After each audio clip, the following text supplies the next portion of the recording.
कुछ एग्जाम्पल्स पे जिसके दम पर आप ये अंदाज लगा सकते हैं कि इंडिया में क्या होगा। बिल्कुल। तो जो सब बड़े बड़े मार्केट्स हैं जिनके गोल्डन पीरियड रहे या अमृतकाल वाले पीरियड रहे, अमेरिका से शुरुआत करें। बिल्कुल, बताएं सर। तो अमेरिका दुनिया का सबसे दादा है, द बिग बुल है। तो अगर आप देखेंगे तो यूएस में भी एक फेज होता है। अब अमृतकाल हमने देश में इंडिपेंडेंस पॉइंट ऑफ व्यू से थे, पर हर कंट्री के ये 20-30 साल के ना एक हाइपर ग्रोथ के फेज होते हैं। ये हुआ था यूएस में 1980 टू 2000 में। 1980 में डाउ जोन्स इंडस्ट्रियल एवरेज था 729। अच्छा, 729।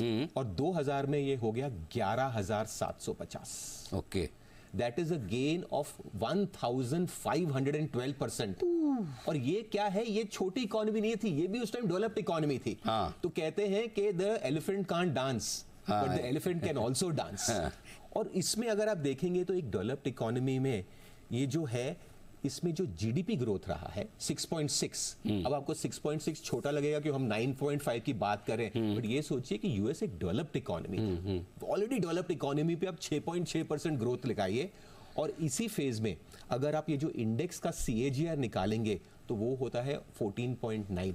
ऐसे ज्यादा नहीं बढ़ा, 15% ही बढ़ा है, मतलब इंडेक्स हर साल ऑन एन एवरेज। ये जीडीपी का 2x है, लेकिन जीडीपी का 2 टाइम्स। जरूरी बात क्या है कि ये जो मल्टीप्लायर होता है, हमें लगता है अगर जीडीपी $10 बढ़ेगा तो इंडेक्स भी आपका जो है मार्केट कैप वैसे बढ़ेगा, बट ये जो फेजेस होते हैं, जरूरी बात समझने की ये है कि इस टाइम जो मार्केट है it is moving 2.26 times much faster. That is the big trigger. अमृतकाल में एक तो होता है कि भाई जो आपका जीडीपी ग्रोथ तो अच्छा ही है, बट जो स्टॉक मार्केट का इंपैक्ट होता है कहीं ज्यादा होता है।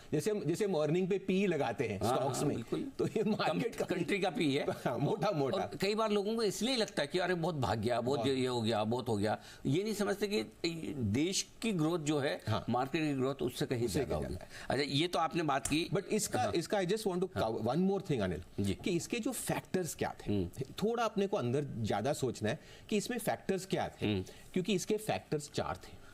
पहला फैक्टर था कि यह 1980 में एक यूएस में बेबी बूमर हुआ था। बेबी बूमर ऐसा था कि जब वर्ल्ड वॉर के बाद लोगों ने काफी जब रिकवरी हुई तो द चिल्ड्रंस ग्रोथ ज्यादा थी, और ये लोग जो है वर्कफोर्स में आ गए, तो जवान लोग आ गए काम में, तो काफी जो है वर्कफोर्स बढ़ गई। तो इसमें पहली थी यंग पॉपुलेशन, सबसे बड़ा most powerful global macro factor है। दूसरी बात कि इसको हार्नेस करने के लिए आपको सही पॉलिटिक्स चाहिए। उस समय एक यूएस में एक प्रेसिडेंट थे रोनाल्ड रेगन, एंड रेगनॉमिक्स करके उन्होंने एक टर्म निकाली थी, and he was a very big liberaliser and pro growth. इसके कारण जो अब थी कि 6.6% एक बहुत बड़ी इकोनॉमी ग्रो हुई। और मोस्ट इंपॉर्टेंटली जो हम 2x की बात करते हैं कि इकोनॉमिक्स तो ग्रो हुए, लेकिन स्टॉक मार्केट में पैसा भी तो आना चाहिए।